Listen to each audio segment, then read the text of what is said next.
মোহপাহ মানে কি? লিখিবা মায়াৰ বন্ধন। উত্তৰ দি লিখিবা।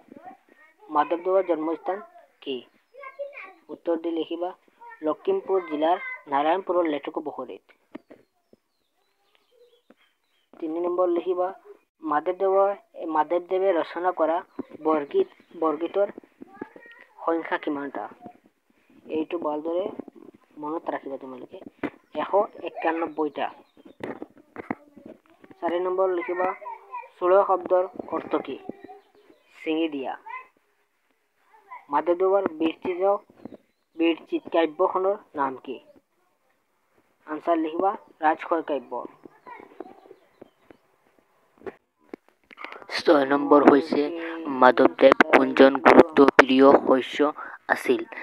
উত্তৰ হ'ব শংকৰদেৱৰ। 7 নম্বৰ হৈছে নামঘোষা আৰু কি নামেৰে জনা যায়? উত্তৰ হৈছে হেজাৰী ঘোষা বুলি জনা যায়। 8 নম্বৰ কুৱেশ্যন হৈছে অৰ্জুন বঞ্জন নাটকখন কোনে ৰচনা কৰিছিল? উত্তৰ হৈছে শ্ৰী শ্ৰী মাধৱদেৱে। 9 নম্বৰ হৈছে কবি কিহত আতুৰ হোৱা বুলি কৈছে? উত্তৰ হৈছে বিষয় বাসনাত। 10 নম্বৰ কুৱেশ্যন বৰগীতটিত কবিয়ে কাৰ চৰণত শৰণ ল'ব বিচাৰিছে? উত্তৰ হৈছে হৰিৰ চৰণত। 11 নম্বৰ হৈছে খনক খনন যোগী যাহাকো দিয়া খনক খনন আদিৰ যোগীসকলে কাক ধ্যান কৰে বুলি কৈছে? উত্তৰ হৈছে হৰিক ধ্যান কৰে বুলি কৈছে। 12 নম্বৰ হৈছে শব্দাৰ্থ লিখা। উত্তৰ হৈছে যাহাকো যিজনক ধ্যান কৰে নিগম শাস্ত্ৰ বিষয় বিকলে সাংসাৰিক দুখ শৰণ চৰণ চূড় ছিঙি দিয়া মোহপাহ মায়াৰ বন্ধন।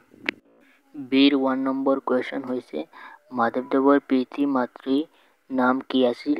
উত্তৰ হ'ল মাধৱদেৱৰ পিতৃ হ'ল গোবিন্দগিৰি বৰুৱা আৰু মাতৃৰ নাম হ'ল মনোৰমা। 2 নম্বৰ কুৱেশ্যন হৈছে মাধৱদেৱে ক'ত ধৰ্ম প্ৰচাৰ কৰিছিল? উত্তৰ হৈছে মাধৱদেৱে বাৰাদি গণকুকুচি সুন্দৰীদিয়া আৰু বেলা ডাংগাত ধৰ্ম প্ৰচাৰ কৰিছিল। 3 নম্বৰ হৈছে মাধৱদেৱে ৰচনা কৰা দুখন নাটকৰ নাম লিখা। আনসাৰ হৈছে অৰ্জুন বঞ্জন বা দধিমথন। 4 নম্বৰ হৈছে মাধৱদেৱে ৰচনা কৰা তত্ত্বমূলক ৰচনাসমূহ কি কি?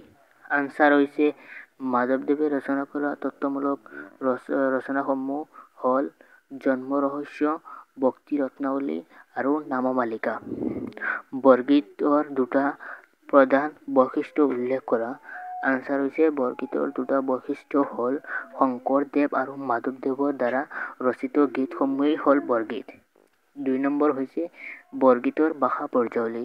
3 নম্বৰ হৈছে বৰগীতসমূহ শাস্ত্ৰীয় ৰাগ তালযুক্ত গীত। আৰু বাকীখিনি তোমালোকে লিখি ল'বা।